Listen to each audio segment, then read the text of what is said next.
Hello folks, welcome back to BHC Impuls4. I hope you don't mind the World Tanks gameplay in the background at the moment. It's the only game I've got at the moment. I'm in the middle of downloading GTA 5. It's going to take me 2 days because my internet connection isn't particularly that brilliant at the moment. The reason why I'm doing this video, a subscriber or somebody left a comment asking me to, I don't think it is, asked me to say what I thought of the motherboard, and the person left a comment is Zelman Z. I believe it's L-H-E-M-A-N-Z. That's the way he puts it on YouTube, and asked me what I thought of the motherboard. Before I get into that, however, I was disappointed. To be honest, I was disappointed with the fact that I had a faulty one right at the beginning. I know you get an odd one which has one slight fault or one slight imperfection on it, but after Novatech told me that was more than one fault, I was a little bit concerned. Yeah, let's put it straight, a little bit concerned. I am going to be contacting Gigabyte and giving them my feelings on this. The fact that I get a motherboard and apparently it has more than one fault in it, and I couldn't use it at all, which meant I had to have my PC, a PC for a further week. So I had no PC for 2 weeks, which I was absolutely disgusted about. So yeah, I was really happy. Yeah, you could tell that. However, I was happy with the fact that Novatech tested the product, and you know, within 4 days they had picked up, tested it, and sent back a replacement, which I thought was really good. Yeah, that was really good, although it did fall on the weekend, so I had 2 days onto that. Yeah, it's annoying. But overall, yeah, I put the motherboard in. I did upload a video saying that the motherboard was up and running, no problem. And I also put a video up saying that the my PC's up and running. And so, am I happy with the motherboard? Yes, I am. I'm happy so far.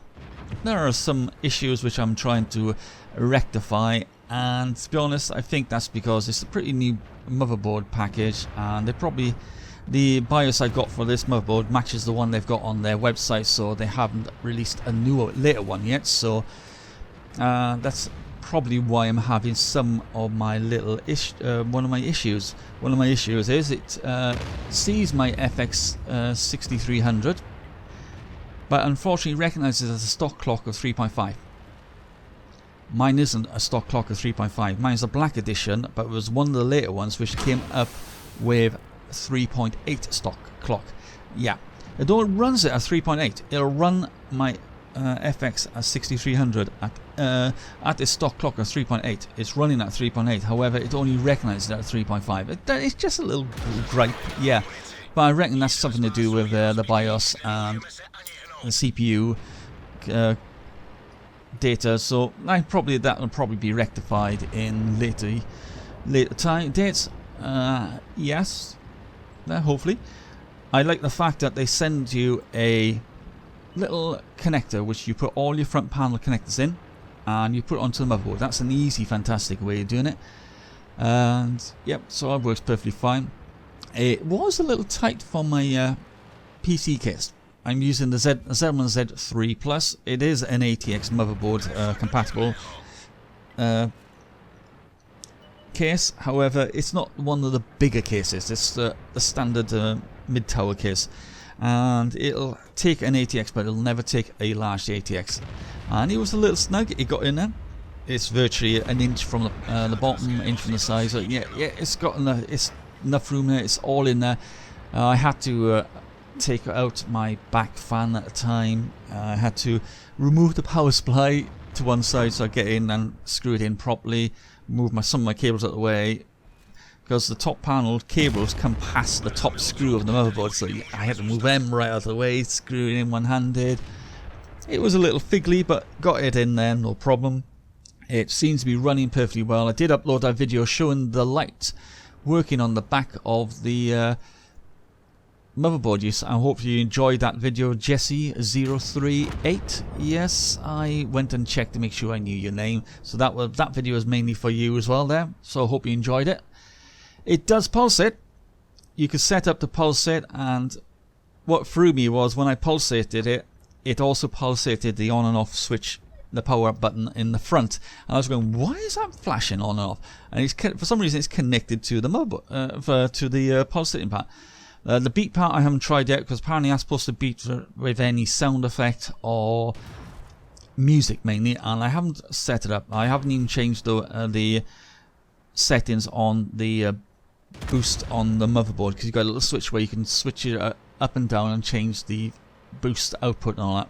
But I just don't want to mess around with that because I don't have a surround sound system, so I'm just using headphones on mic. But overall, I am happy. It's a really good, sturdy build. You know, the metal casing around the PCI slots are absolutely fantastic. I got room for 2. I just need an updated power supply to do that. I just need to keep an eye on my graphics card. Hopefully, my graphics card is working perfectly fine. But time will tell. I have put some more thermal paste on the graphics card. The new I said in the last video, I redid the thermal paste and it seems to be running okay. I just need to go back into MSI because I've accidentally deactivated one of my fan settings, and because of that it's put the fan on full, so I have to go back into MSI and readjust that and then put it back to what it was, which it starts off at a certain level, and when it reaches a certain temperature it then jumps up. For some reason it's jumping up to around about 85% of fan speed when it's only running when it's on idle, and it shouldn't be doing that. I think I've deactivated the settings, so fan control settings, so I have to go back in and reactivate that again. I did have one issue today.